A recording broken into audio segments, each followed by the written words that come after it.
A Black Executive Perspective. Look, man, they didn't get a chance to play chess. They had to play checkers. Let's talk about it, T. Openly and honestly. There was a lot of smart kids there. A Black Executive Perspective. Now, my story's not unique. There's thousands of professionals of color who have experiences like mine. A Black Executive Perspective. Whether you're aware of it or not, it's a topic that is often avoided. We'll discuss race and how it plays a factor, and how we didn't even talk about this topic because we were afraid.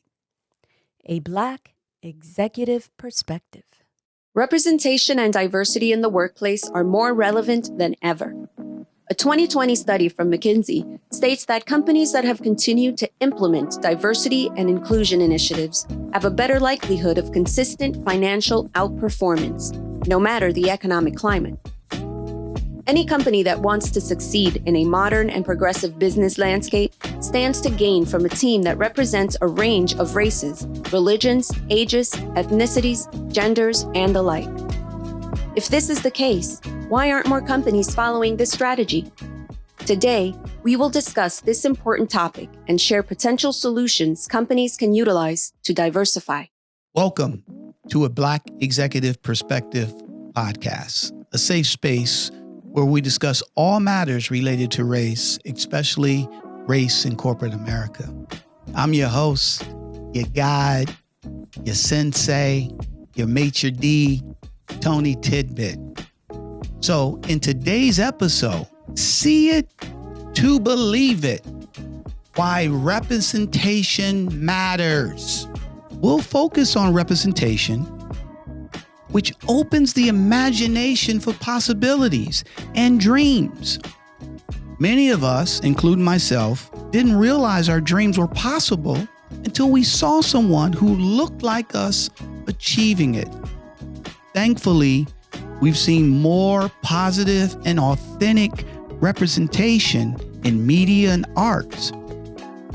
But what about the C-suite? I work in corporate America. It's important to see people that look like you at the C-suite level. Many leadership teams fail to diversify and expand their teams. Today, we're going to discuss why diverse thought is needed and why representation matters for rising Black execs and their white counterparts. We have a guest today that's going to help us really open this up. She has over 20 plus years of professional production experience. She has produced over 300 hours of unscripted television, including MTV Room Raiders, TLC A Makeover Story, and the award-winning television format Wife Swap. Most recently, Bree was at Hello Sunshine, which is Reese Witherspoon Media Company, as their senior vice president of physical production for unscripted, where she was tapped 4 years ago to build out physical production services.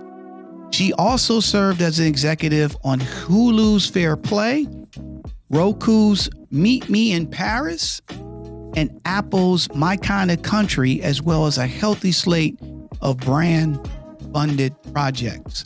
Bree's passion is to tell exceptional stories and move the television forward while championing diversity, equity, inclusion, and access. Bree Frank, welcome to a Black Executive Perspective podcast. Thank you so much, Tony, for having me. I'm so excited to jump in and have this conversation. Well, thank you. I mean, you've got a great background. This is an important topic to talk about. And I'm glad you're here to really help our audience understand why representation matters. And then more importantly, no matter what color or race or ethnicity they're on, why it's going to help them in the organization achieve as well. But before we dive into that, let's hear a little background from you. So tell us a little bit about yourself. So I'm a native New Yorker who now lives in California, proudly born in Harlem, raised in Queens. I went to Long Island University in Brooklyn and kind of fumbled my way into the corporate side of film and television, having no one as a mentor or anyone to kind of guide me into what it is that I wanted to do, I kind of like just tried at it based on like discernment and an idea of what it would take to get there. And so I'm really proud of my career, mistakes and failures equally. And I spent like a meaningful part of my life just trying to make sure that like the work that I do matters. Mhm. And that most importantly, when people come across me, that they feel the compassion and passion that I have for this work, which like the narrative of working in film and television is like it's very like cold hearted and it's like a small team. And I just really pride myself on being someone that folks can rely on to grow. And I just give away everything that I know because I think that that's like the most important thing. Like I'm not precious about what I've learned. That is all. So number one, in New York, LA, Harlem, stumbled across corporate America, which that's interesting. However, not being afraid to share, which is awesome because that is how we help other people be able to move forward. So where did you get that from? That because a lot of people, they're not that way. They whatever they learn, they keep close to the vest. It's all about them. So what made you feel that to be so open to share whatever you learn? I want to say that I've always been this way, but I really think it was ingrained from my mother, who was the kind of woman that would literally give you a shirt off her back, the corner of the couch, gave it away. And I do believe that I've always been taught to be of service. And I do believe that like part of your own like internal human satisfaction is to kind of like figure out what you love and give it away. And I Mm, kind of feel like once you like come from that space, abundance provides you all the things that most selfish people will hoard naturally because of the way of like the economics of like reciprocity work. So I think it's been ingrained in me from like all the women in my family who've always been like such givers. But I do want to say I'm very protective of like my boundaries and my space and like what's in mm, my cup. But I think that and at the same time, I still like if I have the knowledge, I'm not selfish to give it away because if it's meant for you to go further than me, then so be it. mhm. Right. Like my journey is not about, acquiring the coins of success only. It's really like being a human, a good human on this planet and not repeating toxic behaviors that have often suppressed other people. Right. Like it's Right. antithetical to to me, like to growth and inclusivity and equity to be selfish with your gifts. Oh, so I definitely want to dive into that part as we get into this discussion. So thank you for sharing that. Um, Real quick, what's been something that's been the hardest challenge that you had to overcome in your life thus far? I mean, I've had lots of challenges for certainly. I think it's almost impossible to be a Black woman in this world and not have Mhm. lots of challenges. I think professionally, I'll speak to professionally. I think that professionally, some of the challenges that I've had would be like buy-in, right? So like I was kind of like filled with lots of ambition from my mother. Like if I Mhm. told my mom I wanted to be a clown, she would say, "Well, baby, you could rule the circus." Like it was always there's nothing that you can't do, right? And I've been felt from teachers to friends. Like I've always had a lot of people like pour into me in such a meaningful way. And I think I found that when I got into like corporate spaces, trying to get buy-in beyond someone like liking you is really a really interesting dynamic to try to overcome and how to figure out how to get people to invest in you outside of just using your labor, right? So I think that some of the challenges that I've overcome as a Black woman executive is getting someone to say, I believe in you in such a specific way that I will give you my time. And I believe the currency of my own network is beneficial to you, and therefore I will give it to you. I've only had it a few times in my professional career, and every time it has allowed me to soar, Right. right? I think that in other instances, like I've worked and it's been like this exchange of like labor for pay, labor for Right. pay, Right. and then having someone kind of like invest in you outside of like the exchange has not been something that I have been afforded necessarily. And I said earlier this year, I had the pleasure of receiving the inaugural award for action from Real Screen for diversity, equity, inclusion, and access. And one of the things that I said is that I've spent the majority of my career as a professional pirate, right?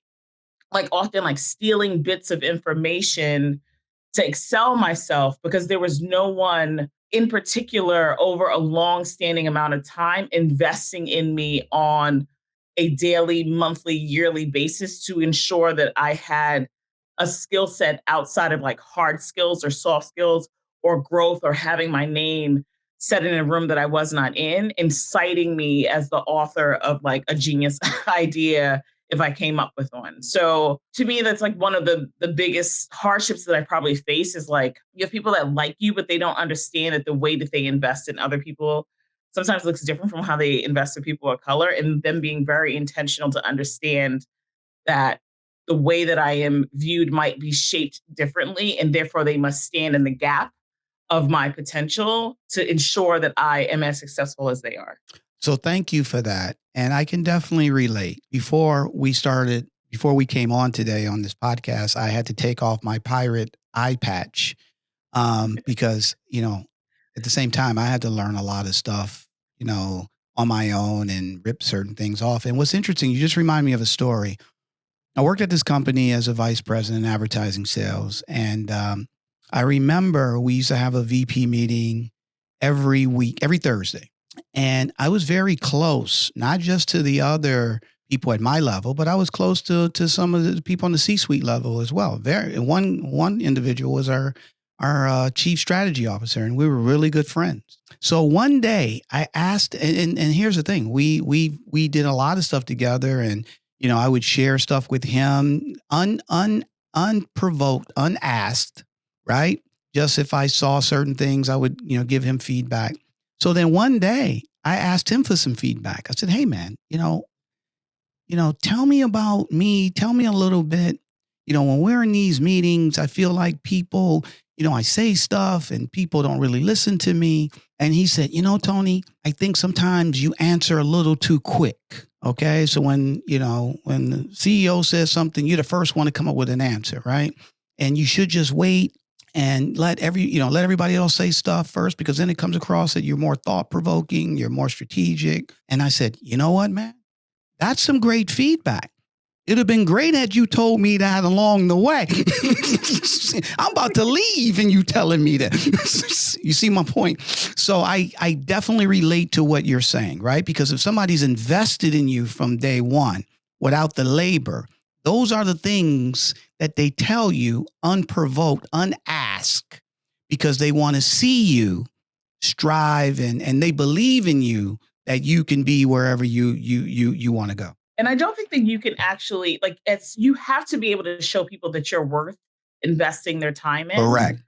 My question will always be like, let me look at your worth system and explore who you believe is worthy versus who you don't. Mhm. Right.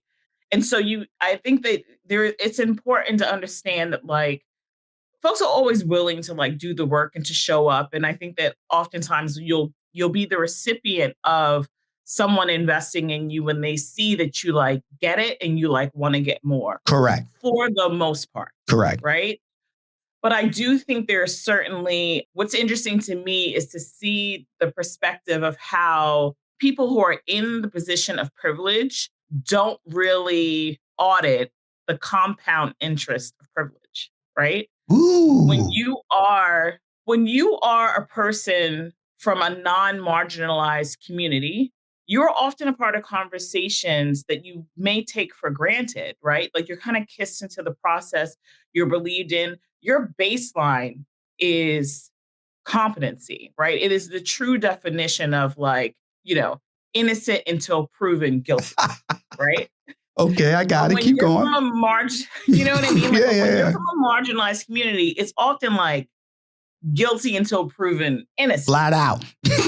Flat Right? out. Flat out. And so I often like try to just like have the conversation with people who want to be allies, who I want to shift into accomplices, to say that like you need to stand in the gap for someone else's humanity because folks are not seeing the true potential of sometimes like Black executives and not investing the time to ensure that they know the lexicon of that world. Mm-hmm. When you're in that room with C-suite executives, that they are being spoken about when they're not in the room to advocate for them in the Correct. space that they belong in. And these are all the things that help propel people. Because if you'll notice, what I've been saying for years is that like your About Us page is your constitution. It's not really up for debate, right? And so if I want to understand how far I can go within any institution, I often look to the C-suite to see how many people look like me, Mhm. right? And so I see of such a lack of representation that I don't think that the lack of representation is because there aren't people capable of doing it. What I see is like a drop off at the director level because no one's investing in the middle. Like everyone wants like either the green person or someone who's like long in the tooth, but no one wants anyone in the middle of the game so that they can up their game to get that VP title to eventually be able to have like a true through line to the C-suite, Mhm. right? So you get to the director level and you become someone who is like the overseer of labor, Right. Right. right? And that is where your cachet is, as opposed to you being someone who is like thought provoking and forward thinking and someone who can like push the zeitgeist forward. Like you are instead like given responsibility, but not the responsibility of someone who can propel the company in another direction because the lens in which you're seen is a diminished value. Correct. Correct. So number one, I love what you're saying. And I definitely wanted, we're definitely going to dive in deeper on it because you're saying a lot of great stuff here. So let's back up a little bit, right? Episode today is See It to Believe It, Why Representation Matters. So tell us a little bit, and I love where it says see it to believe it. What does that mean to you when you talk about representation? I mean, what it specifically calls out to me is that if you want to truly be about that diversity life, right? That if you want people to believe that you actually believe in the importance of it, that you would actually show that you will care, not through your words, but through your actions, Mm-hmm. Mm-hmm. right? Yep. In the same way when you say, when you're raising children, children don't do what you say, they do what they see. They do what they see. Correct. Right? So if you want me to understand my worth, I literally look at who you have in positions of power to determine where my ceiling is. I want to see you putting your efforts in the game. I want to see that you mean more than like, you know, coffee with the, like the visibility. Like it has to be like a true investment into a community with the understanding that there is a spectrum of competency and it needs to be invested in different levels, long term and sustainable, and that it's a business imperative as well, right? Like you can't be the company that puts the black square up after George Floyd and then hires a bunch of Black executives who are now gone in 2023, right? And then say that you still care when it looks like you're actually divesting from the thing that you said that you got 3 years ago. It's antithetical to what you said 3 years ago. Right. 3 years ago, you said you cared and you got it. Right. And let me show you what we're going to do. And now it's 3 years later, and you haven't seen the financial benefits of this investment that you probably saw as charity. And now you're going to slowly disappear into the night, and then everyone's going to go away. And you think that people aren't going to notice that you got rid of all of the brown folks you hired 3 years ago. So let's back up a little bit, okay? Because so let's back up a little bit. So number one, let's do this. Why is it important for a corporation, a company, a bakery, a clothing store to be able to have have a representation from different diverse voices? Because to your last point, right? Your last point is, well, listen, yeah, you brought some people in and they were different. You might have put them in different levels, but that was more of, just a game show because you didn't and invest in them. And then now they're gone. And so your levels, your representation is no different than it was 5 years ago. So what's the reason that a company, I'm a white CEO, okay? My board is white. I have 5 vice presidents. 1 is a white woman, 4 are white males. I have directors. I have 2 senior directors. 1 is black and 1 is a woman. And then I have 5 other directors. 3 are white, 1 is Hispanic, and 1 is black. Okay. So tell me, and I'm running a business, right? And I want, I'm gonna give it to you. And I'm selling, let's say it's sneakers. My product is sneakers, and everybody along the planet, I want to sell everybody along the planet my sneakers. I don't care what color they are. I don't care what gender they are. I want them to buy my sneakers. The people on my board and my senior leadership, we discuss strategy. We discuss sales. We discuss new markets to open up. We discuss markets to close. I can go on and on. So why is it important for me to have representation on my board, on my senior leadership, and then also invest in other people who right now, they're not on a director level. They could be an account executive, or they could be somebody in accounting, wherever. Why is that important to me? How is that going to help me in my business hit our goals that we're looking to do? Yeah, I think it's a really good question. I think that you want to protect yourself against groupthink, right? So when you say groupthink, what do you mean? When you say groupthink, what do you mean? Thinking, like, coming up with ideas in an echo chamber, right?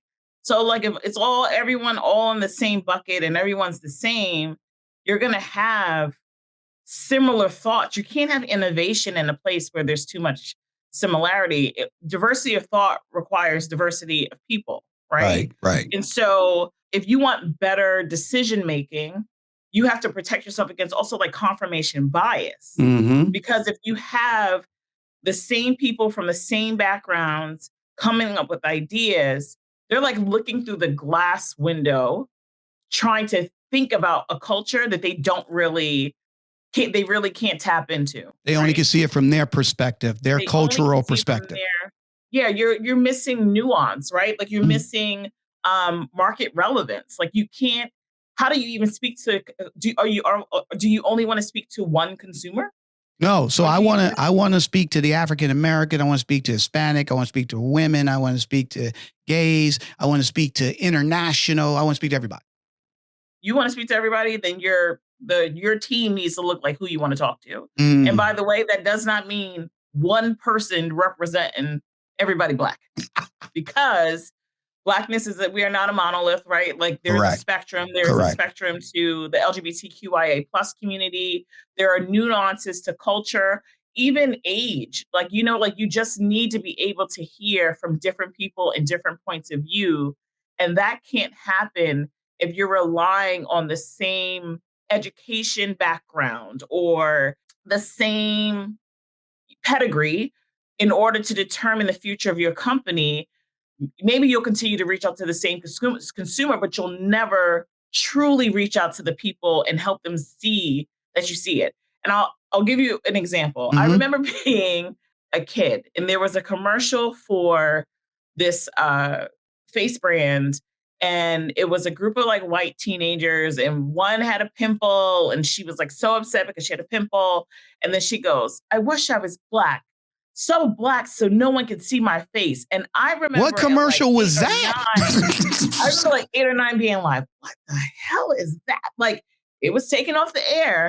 I would imagine so. Moment, right? Or like when you see the character for your favorite cereal or dough rapping, it's not really like, who is it for? Right. Is it for people that think they're rapping? Then you've got your audience. But if you're trying to speak to Black people who have created this culture, why doesn't it sound like something they would make?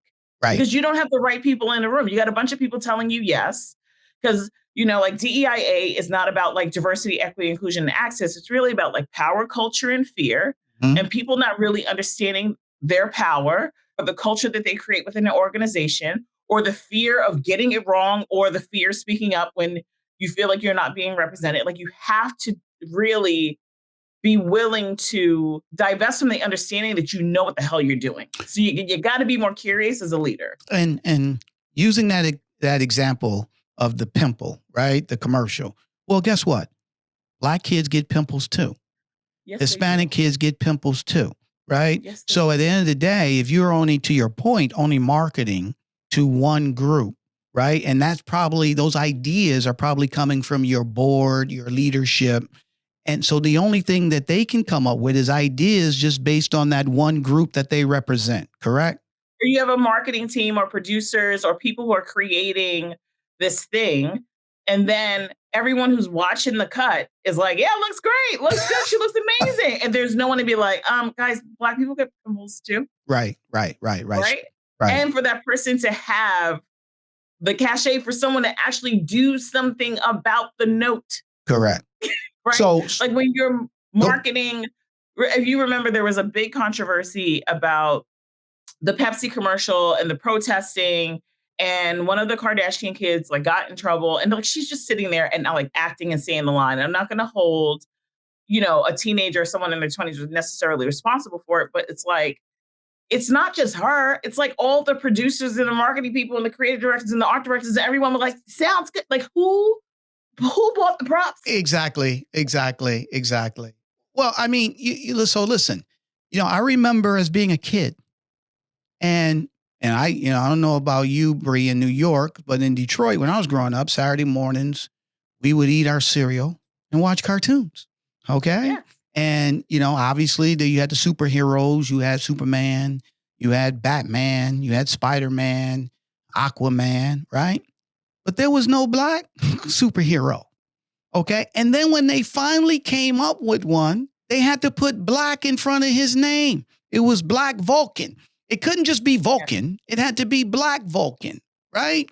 So think about it as a kid, going back to why representation matters. If I'm a kid and I'm 8, 7, 6, and I'm seeing superheroes and they got all these powers, but they all white. All right. None of them look like me. And look, I can tell you flat out, I have kids. My friends have kids. When they were young and they look at TV, they dream to be a superhero, right? Because they can see, and again, I get it. But my point I'm trying to make is that if you don't see somebody that looks like you, that's representing your group or your ethnicity, your race, your religion, whatever, then it limits what you feel or what you think about yourself and your abilities to be able to move forward. So it's a double-edged sword. It's a sword from corporate America in terms of limiting the ability to be able to market their products, have diverse thought. You talked about groupthink, confirmation bias, age, the whole 9 yards. But then there's also the first part is the kids believing and dreaming of what they want to be. Would you agree with that? Or what's your thought on that? I do. I agree with it. And I think that like maybe one of the hangups or the things that doesn't propel us forward is that we're always trying to, which is like hard for me, right? Like you're always trying to bring it back to like humanity and like the betterment of like the human race. Right. I think the other important thing to say is that you make more money when you invest in the cultures that you want to be your customer. Like when you're like, I can have the conversation about like humanity and how important it is to have like representation and how important it is for children. And maybe no one actually cares because they can't understand how that leads to $1. I'm also saying like that, and you make more money when you invest in diversity, equity, inclusion, and access. But you have to nurture it the same way you do other parts of your business. I think what people do is they put one person in charge of DEI and they be like, this is your job. And then when they can't bear the same fruit as a 20-person accounting team, they go, why can't you fix this? So speaking of that, and again, so Bree, you're number one, you're just telling all truths here because I experience a lot of this stuff, not in a television standpoint, but just in my journey through corporate America. question for you, right? You've been 20 years behind the screen, producing the whole nine yards. Why aren't they investing in other individuals? Why aren't they bringing other different groups of people together or bringing them into the fold? Because everything you're saying makes sense, right? You don't have to be a business major to figure that out. Okay.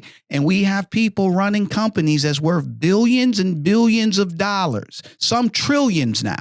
Okay. And so if we look at the statistics from a C-suite standpoint, I think it's 0.8% of CEOs on Fortune 500 companies are Black.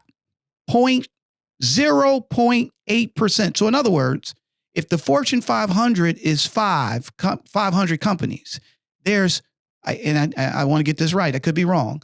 There's 6 CEOs, okay, that's of color, Black, okay, out of 500 companies, okay? So at the end of the day, all the things that you talked about make sense. We have organizations that's worth billions, trillions of dollars. The majority of them want to market to every consumer that makes sense, a diverse consumer group, diverse consumer group to buy their products. So why aren't they doing these things that you talked about? I think it's because it's not a business imperative. I think that there is a charity lens associated with diversity. So stop right there. When you say charity lens, what do you mean? I think that people often associate representation with doing good work. Got it. And at the moment you're looking at something as charity, when you're in school, you take your core classes and then you can take the elective. Right? It's an elective. It's an elective. Right? And so long as it's positioned as an elective and people can't see the value of it outside of good work, you're always going to have people that can exceptionalize doing it. They can opt in, they can opt out because it's not a business imperative, right? Like any company that grows, right? When they invest time into how to scale their business, they know very clearly how the marketing team should be set up, how many people they need in finance for M&A, for when they eventually want to sell, right? They know how many people need to be in all the different departments in order for that department to run well, right? That part people are pretty good at. Then when you talk about composition of team, there's a false narrative of a meritocracy. Hiring the best people for the job. Yep. They just happen to be all white men and women. Like, I don't understand, why should I be punished because I just hired the best person for the job? And to that I say, I don't think that white men and white women don't belong in the conversation. They cannot be the only people speaking. Right? And to your point, right? It's that. So let's be clear here too. How many times do people who are considered for those jobs are based on a network because they already know those individuals, right? Yes. So, and if your network is narrow, you only know people that look like you who walk in the same, areas that you do, or are recommended by people that you know, who also do not have a broad, diverse network. You're going to keep seeing the same look, same type of people, same look, same race of people getting those jobs over and over again. And it's like again, like the compound interest of privilege, right? The privilege to have that network of people at different tiers of their professional career that can vouch for you, right? Like I would venture to say that like our blue checks had to be earned. So when you say blue checks, like, what do you mean? Like, like when you were on social platforms and they want to make it so that you're official, you got to prove that you are worthy of the blue check. What it takes for us to get the blue check is so much harder than the people that are able to go out and just pay the $14.99 for the blue check. That's a good one. My girl, I don't even have a comeback for that. That's really good. Let me ask you this though, because you said a few things here in terms of the charity. I want to go back to the charity thing because I see that being played out in terms of what you were saying earlier when we first came on. Like, hey, back in 2020, you were like, we got the black, whatever it is, the black mark, and we're 100% behind you. And, and we're going to, make sure that our organization is inclusive. I was interesting. I had to call my insurance company today, talk about our life insurance. And when I was on hold, the recording says, we are an inclusive organization. We blah, blah, blah, blah, blah, blah, blah, blah. Right. So everybody's doing that. Right. And then, yes, there were hires. There was a lot of people who got hired as DEI, people of color. In some companies, they didn't even have these departments. They made those departments, right? And now in 2023, 3 years later, and a lot of those people, they're gone. They laid them off, or their power, or even if they had it, is kind of been stripped.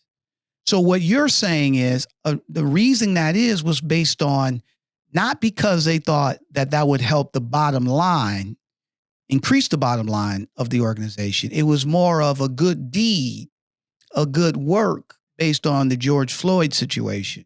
And the good deed and the good work only lasts for so long because you don't see any value in terms of economics, driving more revenue, increasing market share, bringing innovation and ideas from these individuals who can do that. But you don't see that. You have them specifically just to do this, and the expectations of anything that they do in the organization is not the same as the expectations for anybody else. Is that what I'm hearing? Yeah, I think that you want to be able to drive to the bottom line, right? Right. If your work is not tied to the EBITDA of a company, I'm gonna tell you, you ain't gonna be there long. Good luck. Yeah, you ain't gonna be there. Right. I think that it's like that saying, you can't manage what you don't measure, and you don't measure what you don't value. Mm-hmm. Right. So a lot of times folks want to believe in the innovation that comes from diversity, but then when they're not seeing it hit or impact their bottom line, because they want to put racism in the microwave and they want it to come out justice 2 minutes later. Right. Mm-hmm. Then they're like, well, this doesn't work. It's like, well, no, it took 400 years to get where we are. It's going to take some time. But are there other parts in your business that you invest in that you don't expect that ROI real quick, immediate results? Right, exactly. Right, what does that look like for you? For the folks that were investing in the digital world, which is the only thing that we know, right? Because I do remember seeing jobs for digital producers and being like, what is that? An internet job where you spend on it, and now it's the only way that we function. Mm-hmm. But someone had the vision to understand that is the way that we are going. Therefore, it is worth the investment, right? Mm-hmm. And part of a corporation's responsibility is to understand that just a pure economics about what representation is going to look like on this planet in the next 50 years, and how you want to build a base to be able to speak to that community, because they are going to have the numbers, right? It's almost antiquated to just continue to keep your business model the same as it has been for the last 10 years without consideration of your next consumer. Right. Which to your point. So Go ahead. Whether or not it's television and film or sneakers or whatever it is, you were behind, you were chasing the train. And I don't care if it hasn't proven beneficial because you invested in 2020 after George Floyd, and it's 2023 and you haven't been able to yield results. You were still on the wrong side of history. And to your point, just so I want to make sure everybody on the audience, definitely is clear on what you're saying. So, census statistics say by 2050, I think, is that the time frame? 2050, something like that. That the United States will the majority population would be of color people of color. I'm just saying. To your point, if you're not investing in that now, then you're going to end up losing out because the consumer that you're not going after. In other words, if you're not diverse, if you're not diversifying your ranks, then your company is not going to look like the population of the United States, which is going to put you behind the 8 ball from a revenue standpoint, culture standpoint, everything. So it's definitely important to start doing that now. So based on that, Bree, I'm a white CEO. I'm listening to a Black Executive Perspective podcast. I want to learn. I agree with you. You're right. If just me looking in the mirror, I'm being honest, we didn't really put 2 feet in cement where we were 100% committed in all our departments and everything. My board, my leadership team, they all looked like me. So I'm here, Bree. I'm listening to you. You have the floor. You know your stuff. Give me 4 or 5 bullets right now and what I can do from a long-term standpoint, not a quick fix, a long-term standpoint to be able to make sure my company is being represented, not just represented by individuals in all different type of backgrounds, so I can be able to reach the consumer who is being represented in all different type of backgrounds. First, I think that you need to, when I think about this, to make sure that while I have the floor. You have the floor, Bree. Yeah. You got in now, right? You sitting here talking to Jeff Bezos. All right. You talking to the people now that can make a difference. They're saying, Bree, you got all ears. Tell us. I'm going to say first that I think that the diversity game is one where you focus on shame as opposed to growth, right? Like, Oprah has said, like, there is no growth in shame. And diversity is the shame game, right? It is like trying not to get caught with your like bias pants down, hoping that no one notices that you haven't invested in this long term, right? And I want folks to know that like we have been raised not to see one another. And so it is no accident that you don't have the tools or the capabilities to do this work with your current team and with yourself. And therefore, you need to lean on experts in this field who do this work and give them the agency and the currency to move your company forward in a meaningful way by holding your team accountable to what it is and to what it takes to do the work. What this means is that people who you love and trust and who you play golf with and who are liked by many people may need to be sacrificed if their practices are not culturally inclusive, because while they might be good to most, the few that they may not be good to could be why you don't have retention in your company when it comes to underrepresented talent. Because the way that they speak to you, right, because people kiss up and not down, right, is going to look very different. And so you need to be able to hold them accountable and show that you mean business when you say no one, like you can't have anyone above reproach, right? So I think that like you need the exposure of diverse perspectives, right? You need to create and curate the experience of diverse perspectives and give them the power that it takes to truly be represented in a room when they're speaking up about what needs to happen for your company. I think that you need to enhance like cultural competence in your company by making sure you're doing like engagement surveys and you're really really investing into what people have to say about what their lived experience of the culture of your company is. Not your mission statement, not what you say it is, but the everyday lived experience. And I would really start with the people who are at the bottom because they truly know what's going on at the company.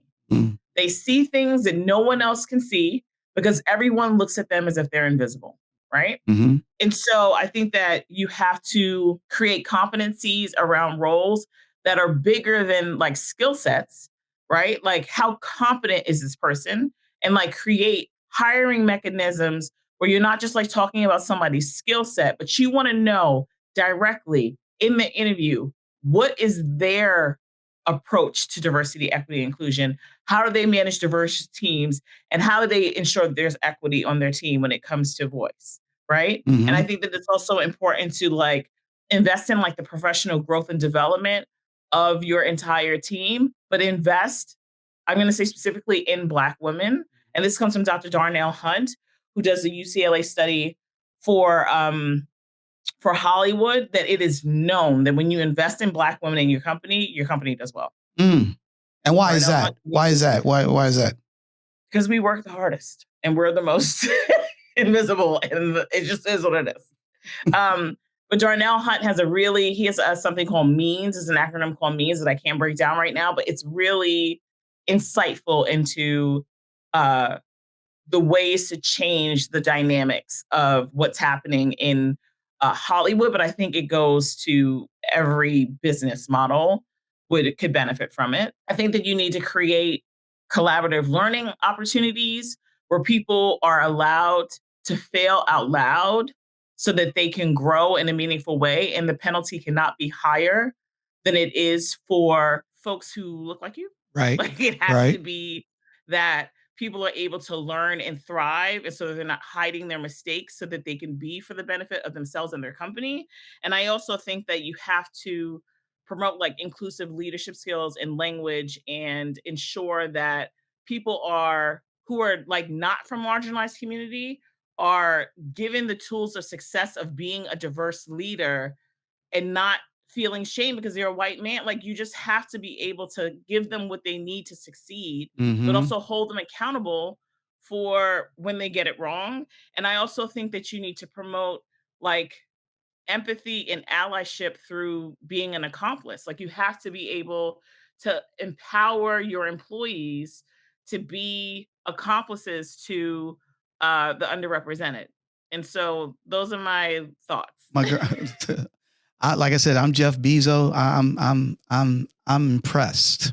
All right, we're gonna roll this all throughout Amazon. Matter of fact, you're on the chairman. You're the chairman of the board now. Bree Frank. I mean, your passion, your intellect is awesome. Your love for humanity comes across so strong. You can see that you're a teacher, that you want to be able to share and help. Because at the end of the day, there's opportunity here. And here's the kicker. And this is the thing in my opinion, that's really what's being missed from not having representation, is you don't know where that can go. These are talented individuals that could probably take your company to heights that you can't even imagine. Mhm. And you're missing out. Yes, definitely from a bottom line standpoint, which will affect the bottom line, right? But we're talking about people who are talented, very talented, right? And all they need is not a handout, it's just a shot, a fair shot. Like you said, not, oh, why didn't you do this? This should have been done. And you have another team that you gave them 5 years, but this one individual, you give them a couple of weeks, right? So you just went through a litany of stuff, which I really, really appreciate. Final thoughts for our audience. I think the investment into I have two thoughts. One is that the investment into diversity, equity, and inclusion, in the same way that there's a compound interest of privilege, there has to be like, like the compound interest of chance, right? Like we have to be able to truly understand that these things take time. Mm-hmm. And to culturally shift a company, you need buy-in at all levels, and you need currency, whether or not it is economic or allyship, into changing your company. And you have to think about it. It's not the stock market, right? Like it's not Bitcoin. It's more of a 401k or an IRA. Like they are guaranteed to pay out, but you have to be steady You have to get, and consistent and continue to pay. And then you will see the benefits that are yielded from it. I also think that if you are a person of color, right? And I'll speak specifically to Black people, that I'll speak to anyone from an underrepresented community, because I think that we're all in this together. Correct. That to hold still and to protect yourself and find your spaces that are safe as you exist in environments that have not been built to see you, and to ensure that you hold the part of yourself that you need the most for your like mental sanity for yourself while you reach for the North Star. I think that there's been, and I've been not guilty of it, but certainly have had the conversations about being able to bring your whole self to work. And I think that that is the dream. And I think that you should be able to have that, but you should be able to have it in an environment that welcomes it. And the moment that you realize that that environment doesn't welcome it, protect it, and then find some place that will absolutely want you to thrive and invest in you in a meaningful way. That I think that my goal for 2023 for myself is to go where the love is. Mm. And I want that so much for Black people. I think that being inside these very, very like traditional spaces that did not write us into the Constitution, Mm-hmm. And us being there trying to be like the amendment of change is hard. Mm-hmm. It is really, really hard work.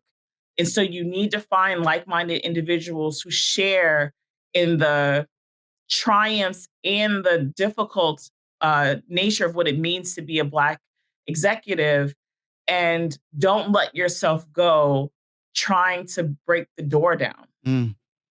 So in other words, recognize when it's time to cut out. Yeah. Right? I have to ask you this, though, because I know he said final thoughts, but you said it a couple of times. So I really want to just back up. You said, people were taught not to see you. And then you said being in corporations that wasn't built to see you. What do you mean by that? I mean that like it is no accident that when you're trying to have a conversation with someone who does not look like you, that when they don't see the full extent of your humanity, like, oh, you play tennis too? Oh, you wash your hair? Like, that is not an accident. That is a curated experience that has come from a legacy of racism, right? Mm-hmm, mm-hmm. And so everything that has been built on our backs was made for us to build it, but not benefit from it. Mm-hmm. And so much of not only what we endured as people who are constantly having to defend our humanity, even if you look back at the signs from the 60s, it says, I am human, right? Mm-hmm. Is to realize that there's the other side of that coin were people being taught that we were not human. Mm-hmm. So now it's like evolution of thought of people who don't look like us being like, I didn't know. I didn't know about Black Wall Street. I didn't know. Like, that's not just ignorance. That is very intentional educational practices to strip us of our humanity. Mm-hmm. And I think that there is space where we can give grace for them needing to catch up on the learning, so long as they pick up accountability while we extend grace. And so all of these corporations that are trying to figure it out, right? Whether or not they're trying to diversify their C-suite and they're trying to figure out who is qualified enough to be inside the room, I can give you grace so long as you have a plan on paper for accountability and what it looks like, and that you will sustain and invest in the same way you invest in things that are important to your business. And you cannot lie to me about what it is, because I see where you spend your time. And I know that you are capable of it because I see where you spend your time, Mm-hmm. when you care and when it matters to you. Bree Frank, thank you for your passion, your intellect, and your perspective on a Black Executive Perspective podcast. This was very enjoyable. It was very educational. And we would love to have you come back at another time. So Thank you so much, Tony. thank you, because you were awesome. And again, we're going to definitely invite you back to dive into some other topics. But I hope today you enjoyed this topic. See it to believe it. Why Representation Matters with our awesome host, Bree Frank. So I hope you enjoyed today's episode in See It to Believe It, Why Representation Matters.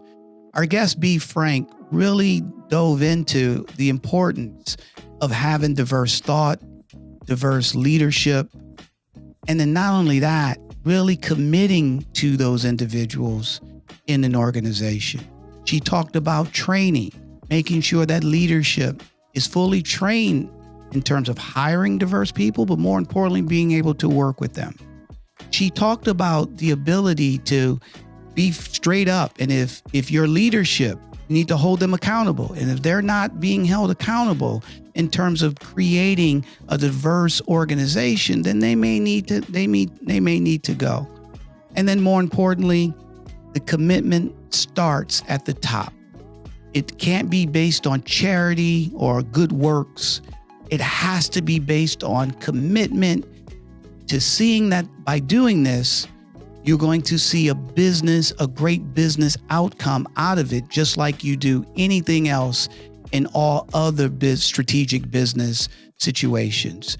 So really appreciate her sharing, but I'm going to share Tony's tidbit and how it relates to this conversation.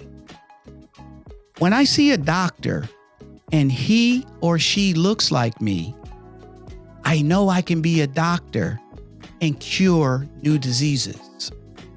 When I see a pilot and when he or she looks like me, I know I can be a pilot and fly new missions never flown before.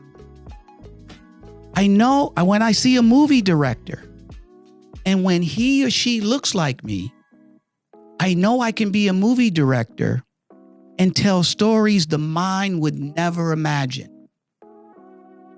And when I see a CEO and he or she looks like me, I know I can be a CEO and build and run the greatest business for everyone to admire. Representation matters, not just for the individual, but for the future of our country as well.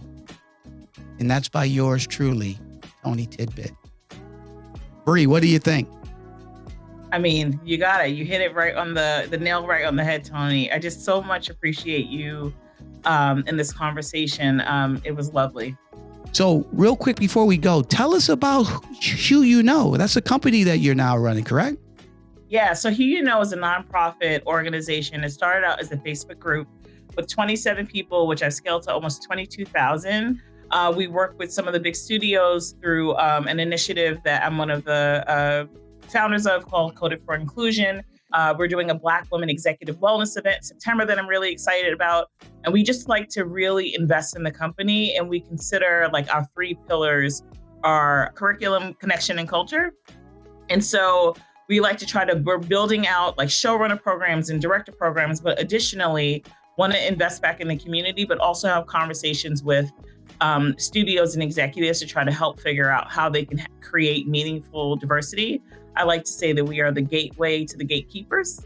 And I'm really proud of the work that we do, but we're a nonprofit, so we always need help and dollars so we can continue to run and impart change in this world. And so anyone who's listening, I would love if you need to help. If you'd like to help a volunteer, to email us at info@hueyouKnow.com, and you can find out information how to donate if you go to our website, which is hueyouKnow.com. And if you didn't notice, there was a play on word with Hugh, which stands for the different melanins that we represent, which I know is really hard to say, but I'm really proud of the work that we've done. Well, thank you. And definitely check out Who You Know. Go to her website, obviously, and donate. And more importantly, learn about this great work that she's doing. So Bree Frank, really appreciate you being here on a Black Executive Perspective podcast. Thank you. And more importantly, thank you for listening to another episode of a Black Executive Perspective podcast. Give us a rating. Let us know how you like this episode. Did we answer all your questions? Are there other questions that you may have? How did I do? Tony, you wasn't that great. You should have said blah, blah, blah. Let us know. We love your feedback because obviously all feedback is good feedback.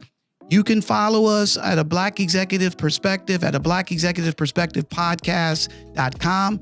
For my guests, the sensational, intelligent Bree Frank, my producer, Double A, I'm Tony Tidbit. Come and join us next week and let's talk about it. Thank you for tuning in to this episode of Tony Tidbit, a Black Executive Perspective, and for joining in today's conversation. With every story we share, every conversation we foster, and every barrier we address, we can ignite the sparks that bring about lasting change. And this carries us one step closer to transforming the face of corporate America. If today's episode resonated with you, consider subscribing and leaving us a rating or review on Apple Podcasts, Spotify, or wherever you get your podcasts. Share this episode with your circle, and with your support, we can reach more people and tell more stories.